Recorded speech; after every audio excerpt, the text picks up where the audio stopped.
بسم اللہ الرحمن الرحیم۔ حکمت نمبر 26۔ وقال علیہ السلام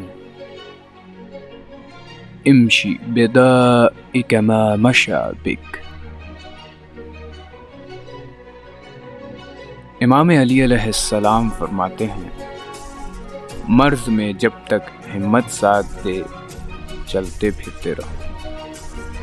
مقصد یہ ہے کہ جب تک مرد شدت اختیار نہ کرے اسے اہمیت نہ دینا چاہیے، کیونکہ اہمیت دینے سے طبیعت احساس مرض سے متاثر ہو کر اس کے اضافے کا باعث ہو جاتی ہے۔ اس لیے چلتے پھرتے رہنا اور اپنے کو صحت مند تصور کرنا تحلیل مرض کے علاوہ طبیعت کی قوت مدافعت کو مضمحل ہونے نہیں دیتا اور اس کی قوت معنوی کو برقرار رکھتا ہے، اور قوت معنوی چھوٹے موٹے مرض کو خود ہی دبا دیا کرتی ہے، بشرطے کہ مرض کے وہم میں مبتلا ہو کر اسے سپر انداختہ ہونے پر مجبور نہ کر دیا جائے۔